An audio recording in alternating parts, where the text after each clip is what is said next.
So welcome guys to the first of many Bastion Prime deck lists. So this will be the first version of the deck I'll be sharing with you all, with more to come in the future. So this version focuses on playing a very consistent beatdown game by using cards like Format Chosen Knights alongside the very early DP201 to DP02 Bastion engine to push our game on turn 3, and then we'll seal the game off with Bastion Prime, which allows us to go from our typical 4 attacks to the 5 attacks. So this build focuses on making this game plan very consistent and thus sacrifices a lot of defensive options which Bastion does have access to. This will include Kokabille and even the new Embrace Dragon, which is this card over here. So this card, if you feel you want to play a bit more defensive, be sure to put it in. But for the sake of this profile, we are going balls to the wall to end the game as soon as possible.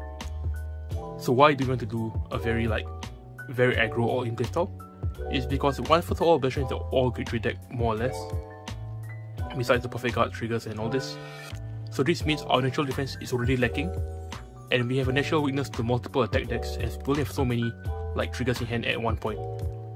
So with decks like Magnolia, even Varina getting granted multi-attack right now, and of course our friends like Bruce and Revidia burning our field, this build is trying to end the game as soon as possible by using all these aggressive options. So the key cards will be Format Chosen Knights, which I'll put a skill here. If you're not familiar with the skill, well, essentially it gives you 5k to 1 unit. You have 2 grade 3s, 3 or more, you'll draw 1 card. Then you control 4 more grade 3s, your Vanguard gets 1 drive. So one thing to note about Bastion Prime is because it's a grade 4, you will gain 1 more drive, so it will be a quattro drive if you do use it. But also because it's a grade 4, it will not count for the skill of Chosen Knights. So where a normal field, you'll have a grade 3 Bastion, and let's say like a typical rearguard like Darkstrain, Fossard, and 1 more, Rough Look. This will count for the 4 for Chosen Knights to activate all the skills, but if you want Prime, we only count 1, 2, 3. So be sure to know the skill exactly, as this is a kind of very important thing about the deck, and why I didn't feel this card fit in Bastion Prime in the first place. Another thing to note is our right line, from forts to rooks and even the grade 3 Bastion to some degree, all rely on checking grade 3s or revealing grade 3s. So again, you can't reveal Bastion Prime for that cause. So in that sense, Bastion Prime is kind of a double-edged sword in this deck, as it can either end the game ASAP by giving you the 5 attacks which Bastion normally cannot reach, but it also can be a downfall when you check into it early or just don't have enough regards to work with. So now that we got the context out of the way, let's get into the full deck profile. Let's get into it. Of course, we play the base forts, rooks, and the Bastion, as this is the best way to make use of a full grade 3 deck lineup more or less, as forts gives us a Spiracle on turn 2, and rooks gives us a free draw when running into Bastion. So all these cards will help us maintain a full field and draw into combo pieces such as Elden, Chosen Knights, and all that. So I'll put this away. And for other simple cards, I'll get out of the way. There is the 4 perfect cards. Well, we all know what they do. Sentinels. Preferably, of course, run the 6Ks because of the effect. For triggers, let's get this out of the way as well. We played the 8 critical. I played this one because prison's in the metagame, so sometimes you want to call it out prison and put it into soul in the battle phase just to have a Darkstrain turn for next turn. Provided do not just pure light it away. Then 4 heals and 3 fronts for the 20k shield, and of course being a front is a better offensive trigger compared to the draws, but this is really personal preference. I play fronts because I feel as I'm playing all offensive grade 3s, well, I think I'd rather have to go all in with the attack. Then Armatinoa, our over trigger, which allows us to give our Dragon's drive track.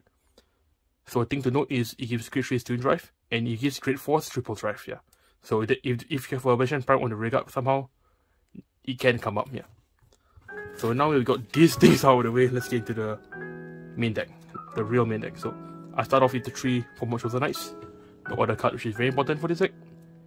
Why I won't play 3 is because if you play 4, you will really clock in our hand, as with this deck, now we are mulliganing for 3 grade 3s and a Bastion Prime ideally.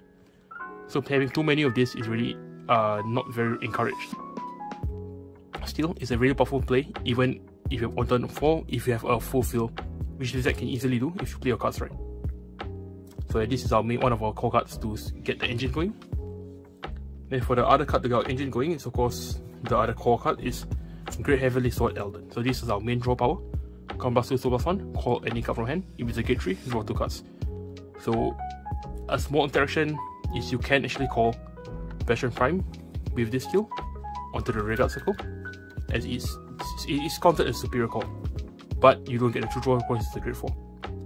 Then if you do call Chosen Knights, you do get the true draw, but you will send with the draw zone because it's an order card. So some cool things to know about Elden besides just calling a unit sometimes.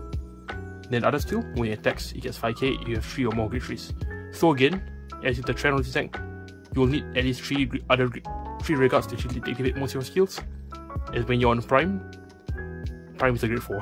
So yeah, do take note of all these small details. Then we play, let's start with this 2 tech. So this card is a Pull Out Heavily Knight Vanguard. So this is a newer card from set trick. So if you're following me on the deck build channel, I did highlight this card briefly. So what it does is on place, on Vanguard, when your hand is 4 or less, count +1, 2 top 3, call 1 grade 3. So it's a great excellent way to get more boosters when you're trying to form a field to activate Chosen Knights, or when you have Elden and you want to scry into something else. Sometimes if 3 count blast, you have no Elden, you can actually go into this and try to get your luck by calling Elden or something else. Really useful against field retire, as it's a good way to build a build field and of course to aggro early. Like with most Bastion Prime decklists, we want to play some grade 3s that allow us to boost. So for this build, I played the triple Dark Strain Dragon. So his skill is, I'll put it on the corner there, but essentially when you control 3 or more grade 3s, you can soul +2 and give all them boosts at the end of turn. So this is how we end the game with Bastion Prime if we do not have any other setup, as it allows us to actually boost with our column. So on a base turn with a grade 3 and a grade 3, this is a +2 from Bastion Prime, so this is 15 plus 13, 28k. When they restand, they'll get 10k, 10k. So this will be 28 into 48. So this is only considering one side, so you have both sides, it will activate. A thing to note about Dark Strain is that you only give existing grade 3s on the field boost. So if you want to put like a rough look there and give it boost and then put it to soul, I don't recommend doing that. I recommend resolving all your going to soul skills first, which is mainly rough look, before using the Dark Strain. I play only 3 as we have Vanguard to search it out, Elden to draw into it, Chosen Knights to check into it. So I feel 3 is a really safe number for this deck, and I rather see the space for Vanguard right here. Steel is a core card in the deck, so you feel very you feel that this card will always get retired. Definitely play 4 copies. Personally, on turn 3, I'd rather not call it out unless I have to make Chosen Knight skill. Now for the other cards, I play the 3 Broad X Knight, so rough look. So this card's a very simple skill. On Vanguard, put it to soul, give 1 or grade 3 Vanguard, 10k. Very useful with Chosen Knights on turn 3, as you can drop it down, use the skill to get the 1 draw and resolve everything, then shove it to the soul to give a unit 10,000 power, helping you with the aggro to position from 3 to 4 damage on turn 3. It's also a soul on demand more or less, so it helps Dark Strain on interaction timings. Or even Elden, yeah. With all these options, we also play the other core card in my opinion, which is 1 damage Knight for Sado. So this is a rather expensive card right now, but what it does is it comes chosen by opponent's card effects. So unless you have a skill which just decides the front row like Balsaraga or other skills that don't choose, this card is basically immune once it's on the board. It's an excellent card against prison as well, as it can't be targeted. So what you can do is place multiple of these in the front row, and it can't really do much. This works well with Vanguard as well. This other effect is when this new attack hits anything, by the way, you can counter charge 1 and soul charge 1. So on turn 3, we can actually play this early, pressure with this, use Bastion to resend him, and pressure 1 more time to get more soul and more counter charge. If they got everything, well, it's good for you. They lose more cards in hand. I play 4 as it's a very steady card on the board at any point in the game. And even if you call it early game to resolve something else, you can push up to the front up and call Dark Strain, and everything works out in the end. A very excellent card, which is key to playing a very all-in playstyle, as it does give our resources back for Elden and Chosen Knights as well. Then to round off the deck, I play the 3 copies of Apex Ruler Bastion. So this is a point of contention which I feel many players are thinking about. Do we play the Persona right? And my answer is yes, yeah.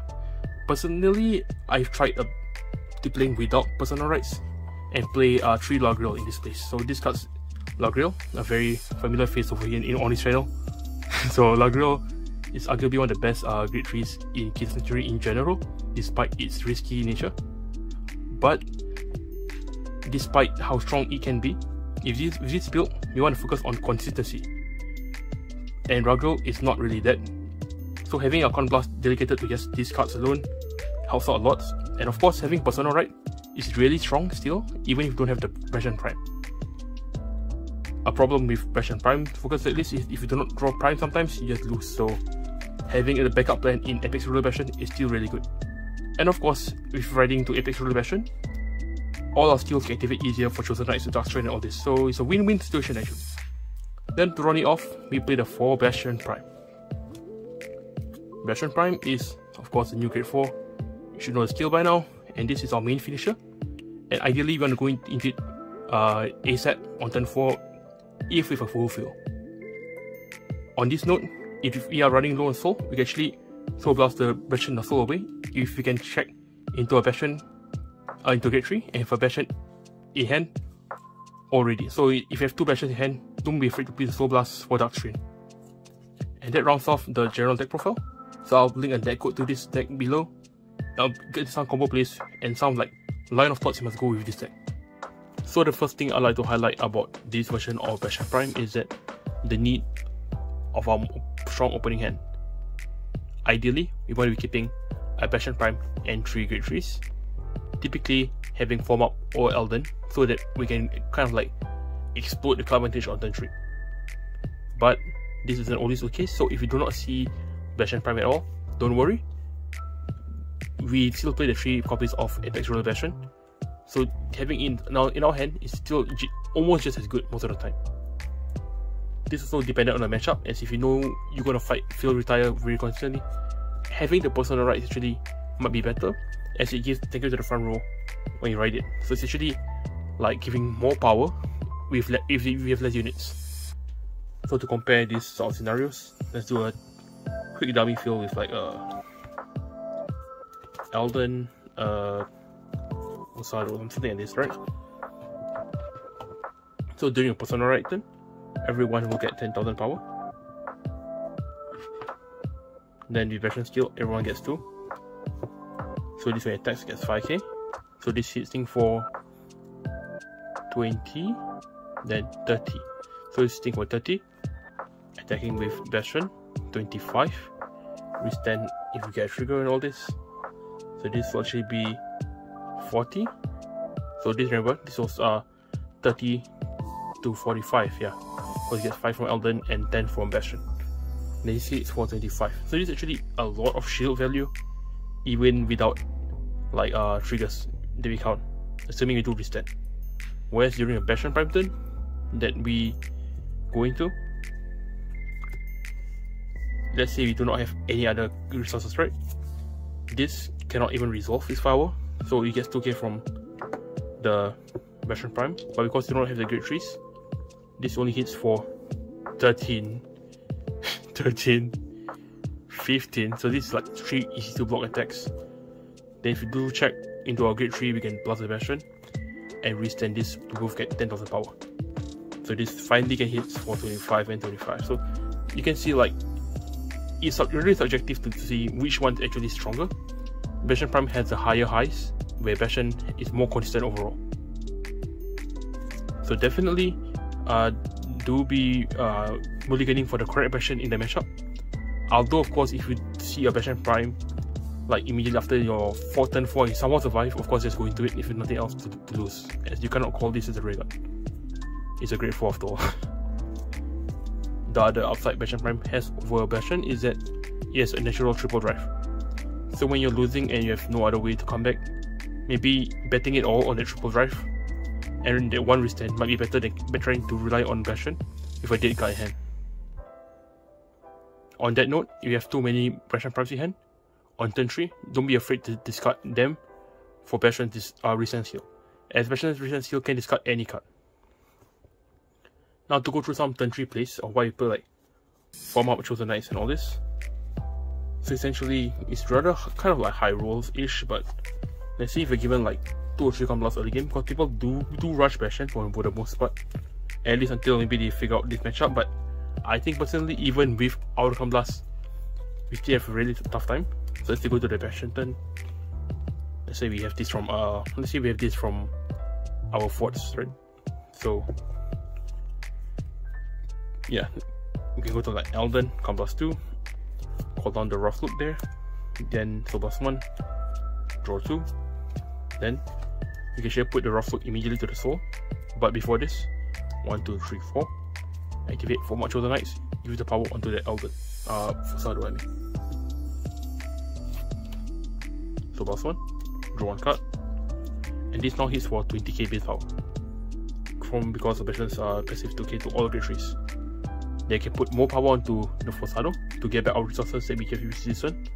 So this gets another 10,000 power. So this makes it so of +15 +2, so +17. So this thing for 30k. So this is a 20k to block against a Grade 3 Vanguard, 25k to block against a Grade 2 Vanguard. So more than likely, unless you print to gut all these attacks, it's going to hit at least once during turn. So when you hit, you usually get the soul back. 1 soul back. I can still swing pretty okay with Bastion. They have a triple drive because of the Knights, which okay, this is rigged, but like you get the idea. If you check a Grade 3, you can resend this, give it another 10k. This swings now for 40k, lightly pressuring for any damage triggers. So let's say we get example where we get like, say we more realistically we'll get like 1 crit or something. We get like 1 crit or something, yeah. So let's say we try a PG crit and crit 3 or something. Then here you can actually put the critical or trigger powers onto the Elden to make this still hit for good numbers, and leave the power from Bastion's restand onto the Forsado. So this makes 2 rather evenly powered columns, and you usually gain a lot of cards. The 2 from Elden and the 1 card extra you get from Chosen Knights. I say 1 card because this card takes 1 card to play. So this style of plays allows you to push damage really quickly, which then you can follow up next turn with a Bastion Prime or a regular Bastion. So once we go through like a regular form-up turn, the initial follow-up is either go for person right play, or we go for a Dark Strain play. So as you see before, if Forsado hits or if activate a Rough Look, we should make back our 2 soul for next turn, which should be played for our Dark Strain still this turn. For the sake of simplicity, I'll just be covering only the Prime play, as a person right play at this point should be pretty obvious. And then, so what you do essentially is you activate Dark Strain skill somehow. Then you just meet the requirements of calling ideally a full fill on the left and right at least. Okay, full column, yeah. The reason why you don't call a Vanguard booster is because, well, we want to take advantage of Bastion Prime's restand ability as much as possible. So having it boost on the Vanguard and then restanding will allow you to attack the full power of the extra 10k given by Bastion Prime, compared to if you call a Vanguard booster here. When you do the restand, this card restands, but it doesn't really change anything at that point, as there are no cards you can take from the back row in Bastion just yet. Yeah. It's also for this reason is why we still play some copies, 3 copies of the regular Bastion, as if we do see either Bastion in hand, we can just Soul Blast this away without any trouble. Now for a typical field you might end up with is like a spare Bastion something, Elden, Dark Strain, Forsado. So with Bastion Prime, all front row gets 2k, so this is hitting for 15 plus 13, 28, so this is 20k to block. This is 28 plus 5 because of Elden skill. So this is hitting for 33, so it's like 28, 33, 15, drive check. Okay, we get a front here maybe, so we can pump a 10k to everyone. But okay, let's not count that. Then Bastion Prime skill, so plus a Bastion from, or discard the Bastion from hand, return everything, give them both 10k. Give all the Grade 3 units plus 10k, so this whole column gets 20k each essentially. So this is now 28 to 48, and this is now, okay, with Elden skill is another 5k. So this is essentially from 33, 38, 58. Yeah, so the last two attacks are really hard to defend against, but at the same time, this sort of play is usually going for a game already, so you should be having shooting numbers in this format actually. With that, we've come to the end of this deck profile. So this is a very aggressive version of Bastion Prime, and his strength is of course going first, as it doesn't have much shield value. So this build is kind of risky compared to what I had in mind for Bastion Prime, but it makes up for it in speed. So if you prefer a more all-in pro deck for Bastion Prime, I recommend playing this deck list. If you're not a fan of Vanguard of it here, I recommend swapping it up for a 4 copy of Rough Look and Dark Strain for consistency. And with that, if you guys do want to catch up on me, do subscribe if you want to see more Bastion deck profiles, Phantom Buster Dragon deck profiles, and Keter in general. I might do more V content once V selections out for Raging Fall Dragon and all this. So be sure to stay tuned if you're into that. So with that, I'll see you guys, and happy holidays, happy Christmas, Merry Christmas, or happy holidays to everyone celebrating, and of course Happy New Year, as it's around the time the video should be up. Okay, goodbye guys.